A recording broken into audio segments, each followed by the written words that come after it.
BFM Business, Intégral Placement, l'œil de la presse. Bonjour Jean-François. Bonjour Guillaume. De quoi parle-t-on cette semaine ? Écoutez, nous sommes à moins de 12 jours du premier tour de l'élection présidentielle et j'en conviens, cette campagne électorale m'ennuie profondément, ça manque de punch, ça manque d'innovation, notamment sur la thématique de l'épargne.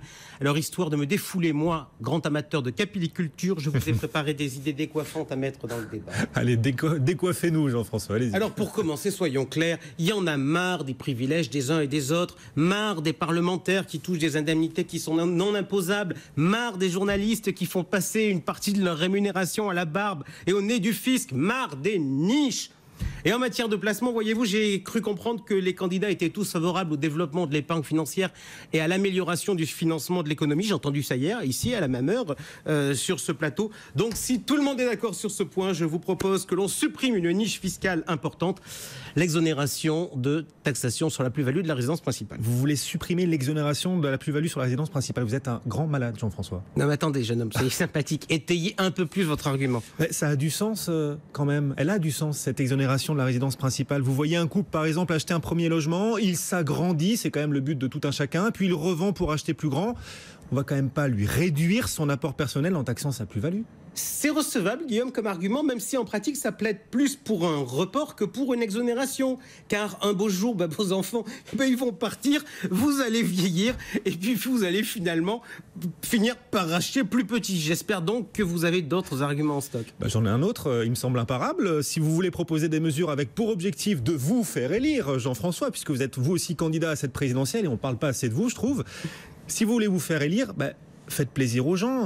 Il y a près de 60% de propriétaires dans notre pays. Leur proposer d'être taxés alors qu'ils sont exonérés, ça ne va pas vous faire élire. Là, pas de doute, vous avez raison. Cela dit, vous savez, ça n'a pas beaucoup de chances d'arriver. Je vais vous dire pourquoi. Mais déjà parce que l'exonération de la plus-value sur la résidence principale, c'est pas considéré comme une dépense fiscale, donc comme une niche fiscale.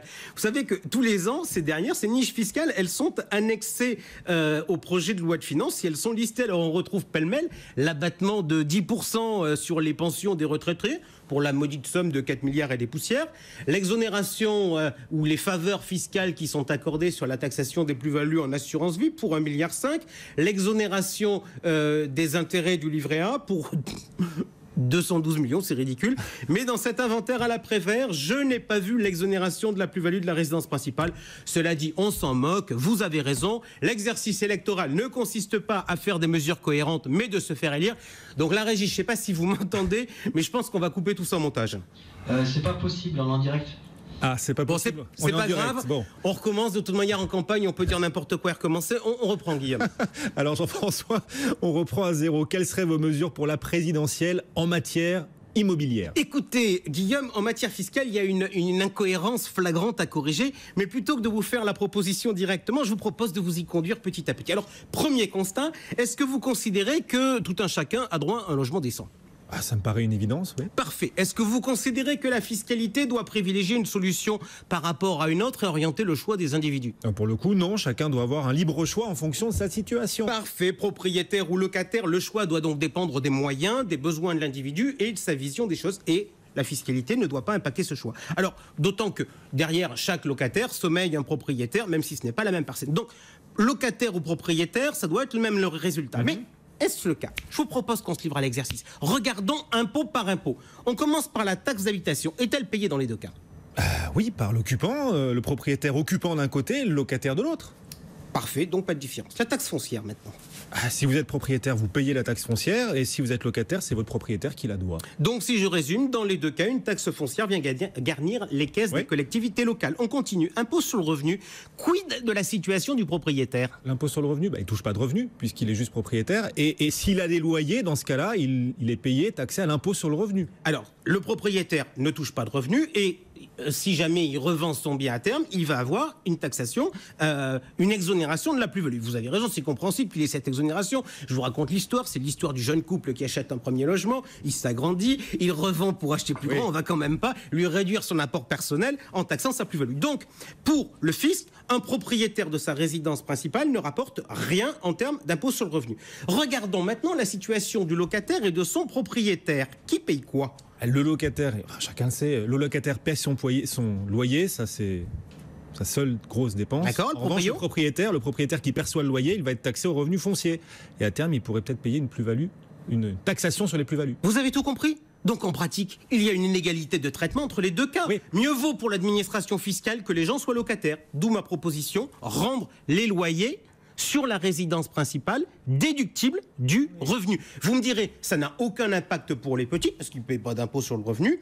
En revanche, cela aura un puissant impact en termes de pouvoir d'achat sur les classes moyennes et actives, et par ricochet, ça sera favorable à la consommation. Donc vous proposez, vous, Jean-François Filiat, candidat à la présidentielle dans 10 jours, la déductibilité des loyers à l'impôt sur le revenu. C'est ça. Allez. Une autre proposition ? Allez, chiche. Vous voyez, aujourd'hui, j'ai décidé de penser aux oubliés, les locataires, puis les jeunes aussi. Ouais. Imaginez que l'on crée un fonds de pension pour les jeunes. Juste pour info, si vous placez 1 000 € à la naissance sur un support qui va être bloqué, qui va rapporter en moyenne 7% par an, eh bien, au bout de 18 ans, vous aurez un patrimoine de 3 400 €. Pas mal comme bourse de départ pour démarrer dans la vie active. Et si vous le gardez 3 ans de plus, vous serez à 4 140 €. Ah, on rase gratis, là, vous le financez comment ?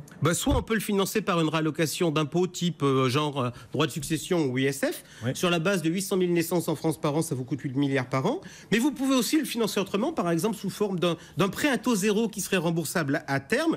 Dans ce cas, le gamin, il n'aurait pas 3 400 € à 18 ans, il n'aurait que 2 400.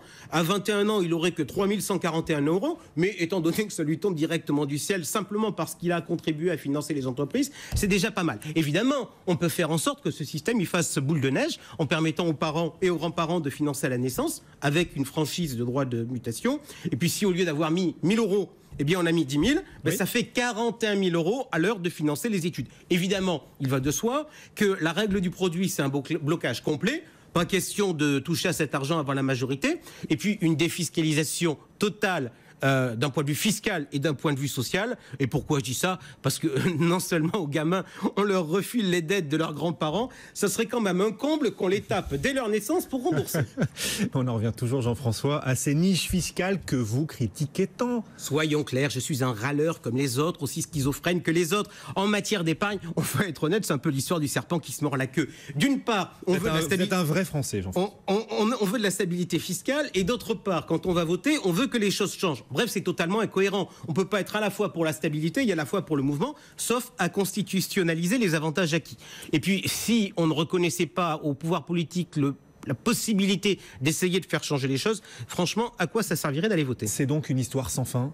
En fait, la seule condition pour s'en sortir, ça serait de limiter la fiscalité dérogatoire dans le temps. Par exemple, vous dites, l'assurance vie a un régime de faveur pendant 5 ans.